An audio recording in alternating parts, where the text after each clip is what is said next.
నమస్కారం. ప్రస్తుతం మనతో పాటు శ్రీరూప్ నుంచి senior surgeon and cosmetologist doctor Rajasekhar గారు ఉన్నారు. వారితో మాట్లాడదాం. డాక్టర్ గారు నమస్తే అండి. నమస్తే. Long time. Yes. చాలా రోజులైంది. బట్ శ్రీరూప్ మాత్రం ఎక్కడైనా వినపడుతూనే ఉంది. అండ్ మీరు మరీ ముఖ్యంగా అంటే చాలా మంది డౌట్స్ అడుగుతూనే ఉన్నారు. పర్టికులర్ గా పిగ్మెంటేషన్ గురించి ఈ మధ్య నేను గమనించిన దాంట్లో లాట్స్ ఆఫ్ క్వశ్చన్స్ అని చెప్పుకోవచ్చు. అంటే ఎందుకు ఈ పిగ్మెంటేషన్ గురించి ఇన్ని వస్తున్నాయి అని చూస్తుంటే ఫుడ్ అంటారు కొంతమంది, లేదు మన లైఫ్ స్టైలే అంటారు కొంతమంది, లేదు ఇంకా ఎక్స్ట్రా ఏదో వీళ్ళు యూజ్ చేస్తున్నారు అందుకే ఇలా అంటున్నారు. అసలు పిగ్మెంటేషన్ అనేది ఎందుకు వస్తుంది, దేని వల్ల అనేది ఫస్ట్ రీజన్స్ మాట్లాడుకుందాం. చాలా ఇంపార్టెంట్. చాలా మందికి చాలా విషయాలు డౌట్స్ ఉంటాయి. పిగ్మెంటేషన్లో చాలా రకాలు ఉంటాయి. ఇప్పుడు ఫర్ ఎగ్జాంపుల్ మంగు ఉంది, మెలాస్మా అంటాం. ఫస్ట్ ఇక్కడ చిన్న మచ్చల్లా స్టార్ట్ అవుతుంది, తర్వాత ఇక్కడ వస్తుంది, తర్వాత ఇక్కడ అలా పెరుగుద్ది. కొంతమంది బుగ్గల నిండా వచ్చేస్తుంది, తర్వాత ఐబ్రో లైనింగ్ లో వస్తుంది, తర్వాత అక్కడక్కడ వస్తుంది. అంటే బటర్ఫ్లై షేప్ లో, సీతాకొక జిలక షేప్ లో వస్తుంది. అది సాధారణంగా మెన్ కంటే కూడా 90% విమెన్లో వస్తుంది. హార్మోన్ ఇంబ్యాలెన్స్ అప్పుడు కానీ, కొంతమంది ప్రెగ్నెన్సీలో వచ్చి తగ్గిపోద్ది, కొంతమందికి మిస్క్యారేజ్ అయిన తర్వాత వస్తుంటుంది, కొంతమందికి యూట్రైన్ ప్రాబ్లమ్స్, గర్భసంచి ఇష్యూస్ వచ్చినప్పుడు వస్తుంటుంది, కొంతమందికి మెనోపాజ్ దగ్గర వస్తుంది అన్నప్పుడు స్టార్ట్ అవుతుంది. సో ఆ మెలాస్మా వచ్చిన తర్వాత వాళ్ళు ఇంతవరకు వాళ్ళ ఫేస్ని చూసుకుని ఎంతో ఆనందంగా ఉన్నవాళ్ళు బయటికి వెళ్ళకపోవడం, బయటికి ఫంక్షన్లో వెళ్ళకపోవడం, బాగా ఇన్ఫీరియర్గా ఫీల్ అవ్వడం, ఇలాంటివి జరుగుతుంటాయి. దానికి అసలు ట్రీట్మెంట్ ఉందా లేదా అనుకుంటారు. చాలా చోట్ల ఏంటంటే తెలియక వాళ్ళు కొన్ని స్టెరాయిడ్ క్రీమ్స్ అని, మొమెంటోజోన్ అని, అసలు పిగ్మెంటేషన్ కోసమే ఈ క్రీమ్ అని ఎన్ని యూజ్ చేస్తారు సార్. రకరకాల లైట్లని, రకరకాల టోన్లని, రకరకాల క్రీమ్స్ వచ్చేసినాయి. వాటిల్లో చాలా పెద్ద పెద్ద కంపెనీస్ నుంచి ఉన్న క్రీమ్స్ ఉన్నాయి. కొన్నిటికి అయితే డబ్బాల మీద వెనకాల పేర్లు అసలు కంపోజిషన్ కూడా ఉండదు. డే క్రీమ్, నైట్ క్రీమ్ అని వాడు పాపం తెలియక వాడేసిన తర్వాత స్కిన్ ఎర్రబడ్డం, ఎండలోకి వెళ్తే మండడం, స్కిన్ ముడతలు తొందరగా క్రియేట్ కావడం, అలాగే చెమట పడితే మండడం, ఇవన్నీ steroid cream effect. Skin sensitive అయిపోయింది. సో దాని ట్రీట్మెంట్ ఉందా అంటే ఉంది. ఒకటి, ఆ మచ్చలు మీరు కావాలని పెట్టుకునే కాదు కదా, మీ బాడీలోంచి పుట్టినాయి. అంటే మన బాడీలో ఉన్న కాలుష్యం నుంచి పుట్టినాయి. సో దానికి ట్రీట్మెంట్ ఏం చేయాలి? ఆ కాలుష్యాన్ని తగ్గిస్తూనే లోపల నుంచి పిగ్మెంటేషన్ పోవడానికి ఏం చేయాలనే స్పెషలైజ్ ట్రీట్మెంట్ రెగ్యులర్గా శ్రీరూప్లో చాలా రెగ్యులర్గా 100% రిజల్ట్స్ వస్తాయని నేను చెప్పలేను. కొంతమంది 100% పోయిన వాళ్ళు ఉన్నారు, కొంతమంది 80% పోయిన వాళ్ళు ఉన్నారు, కొంతమంది 70% పోయి ఎక్కడో కొంచెం మిగిలిపోయిన వాళ్ళు ఉన్నారు. అంటే పోతుంది, గ్యారంటీగా పోతుంది. రిజల్ట్ అయితే ఉంది, 100% ఉంది. అయితే అసలు ఈ పిగ్మెంటేషన్ లో ఎన్ని రకాలు ఉంటాయని తెలుసుకోవాలి. నెక్స్ట్ టాపిక్ లోకి వస్తున్నాను. సో ఈ విధంగా పిగ్మెంటేషన్ కదా. నెక్స్ట్ పిగ్మెంటేషన్ వెయిట్ ఎక్కువ ఉన్న వాళ్ళకి, లేదా వెయిట్ పెరుగుతున్న వాళ్ళకి, ఇక్కడ నల్లగా అలాగే తెల్లని గీతల్లాగా, వాళ్ళు రోజుకు 3 సార్లు గంట స్నానం చేస్తారు. అదేంటి అసలు స్నానం చేయరా అంతలాగా ఉన్నాయి, అలా కొంతమంది మురికిగా ఉంది రుద్దుకో అంటుంటారు. కానీ అది పిగ్మెంటేషన్ లోపల నుంచి పుట్టేది. ఆడపిల్లలకు సాధారణంగా పీసీఓడి, పాలిసిస్టిక్ ఓవరియన్ డిసీజ్ అని చెప్పి, మెన్స్ట్రువల్ సైకిల్ సరిగ్గా రాక, అన్వాంటెడ్ హెయిర్ పెరగడం, అన్వాంటెడ్గా మగవాళ్ళ బాల్డింగ్ రావడం, బాడీ అంతా హెయిర్ పెరగడం, ఇలాంటివి జరుగుతుంటాయి. వాళ్ళకి వచ్చే పిగ్మెంటేషన్ కూడా పీసీఓడి వల్ల కూడా ఇది వస్తుంది. ఇంకొకటి, వెయిట్ ఎక్కువ పెరిగిన కొద్దీ ఒబేసిటీతో లింక్ అయ్యి ఇక్కడ నల్లగా, ఇక్కడ నల్లగా, ఇక్కడ నల్లగా, ఇక్కడ ఇలా చోట నల్లగా వస్తుంది. దాన్ని ఎకాంతోసిస్ నైగ్రికాన్స్ అనే పిగ్మెంటేషన్. ఇవన్నీ ట్రీట్ చేయొచ్చు. కానీ వెయిట్ గెయిన్ వల్ల వచ్చింది అనుకోండి, వాళ్ళు మంచి ఎక్సర్సైజ్ చేసి, అంటే డైటింగ్ చేయాలని అవసరం లేదు, న్యూట్రిషన్ బాగా తీసుకుంటూ ఆరోగ్యంగా ఉంటేనే మంచి ఎక్సర్సైజ్ చేసి ఎక్సెస్ ఫ్యాట్ని బర్న్ చేసేయాలి.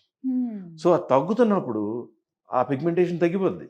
వెయిట్ తో పాటు వస్తే కనుక తగ్గిపోద్ది. అసలు డాక్టర్ దగ్గరికి వెళ్ళకల్లా, ఫాస్ట్గా పోవాలంటేనే ట్రీట్మెంట్ చేయించుకోవాలి. నెంబర్ 2. నెంబర్ 3 ఇంకోటి ఏంటంటే, షుగర్ రాకముందు ఇన్సులిన్ రెసిస్టెన్స్ అనే ఒక వార్నింగ్ కి కొంచెం ఇక్కడ నలుపు, ఇక్కడ నలుపు వస్తుంది. That's an indication. అంటే వీళ్ళు డయాబెటిక్ అవ్వచ్చు, లేదా ఆల్రెడీ డయాబెటిక్. సో మనకి ఇన్ని రకాల పిగ్మెంటేషన్స్.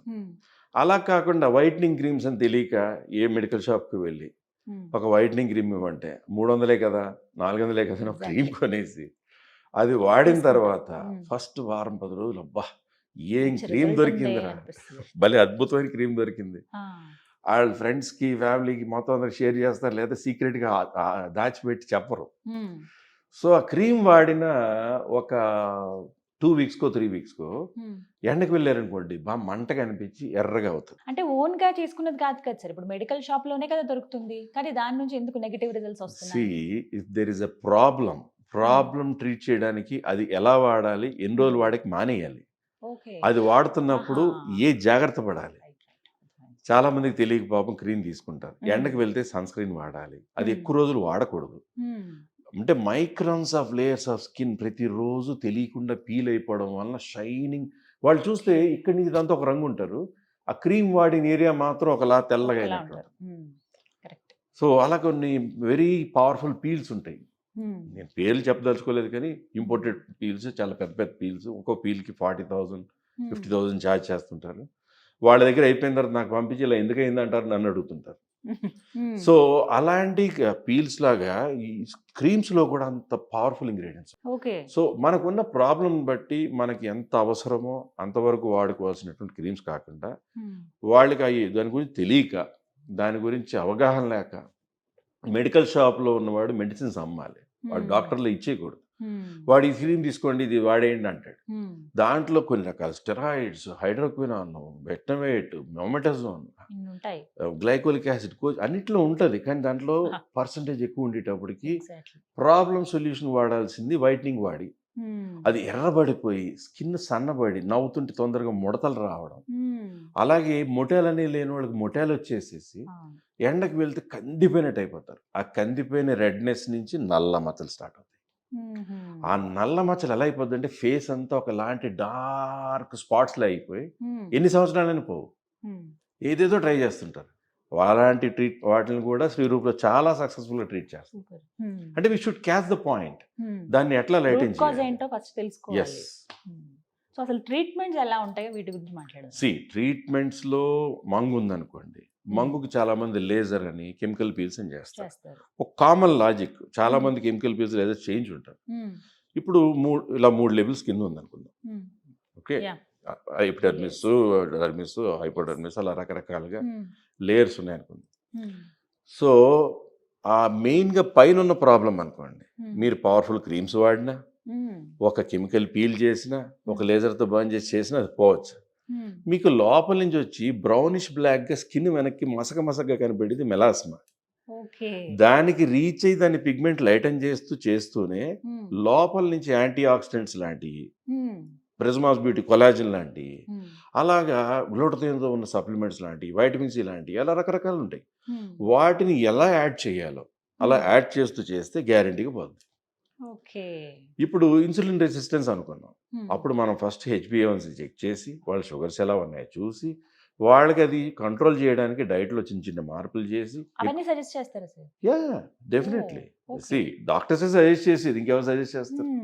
సో ఇందులో డైట్లో న్యూట్రిషియస్ డైట్ తీసుకుంటూనే వాళ్ళకి ఇన్సులిన్ రెసిస్టెన్స్ వల్ల వచ్చేటువంటి డ్యామేజ్ని ఎలా మనం కంట్రోల్ చేయాలి, ఎక్సర్సైజ్ ఎలా చేయాలి, దాంతోపాటు ఏ యాంటీ ఆక్సిడెంట్స్ తీసుకోవాలి, ఏ ట్రీట్మెంట్స్ సింపుల్గా ఇప్పుడు మెలాస్మాకు మంగుకు చేసిన, లేదంటే ఈ స్టెరాయిడ్ ఇండ్యూస్ పిగ్మెంటేషన్ చేసిన, దేనికైనా శ్రీరూప్లో పీల్ చేయడం కానీ, నెక్స్ట్ డే పాడవడం కానీ, నెక్స్ట్ అవర్ పాడవడం కూడా జరగకుండా ఆ ట్రీట్మెంట్ చేశాక డైరెక్ట్ ఎండకు కాకుండా కార్లో తిరగండి, ఫ్లైట్లో తిరగండి, బస్సులో తిరగండి, ఆటోలో తిరగండి, డైరెక్ట్ ఎండకు తిరగద్దని చెప్తాం. అంతే, చిన్న జాగ్రత్తలు. అంటే కొన్ని రోజుల వరకు, అంటే కొన్ని రోజులే ట్రీట్మెంట్ చేసాం. ట్రీట్మెంట్ చేసిన 5-6 days.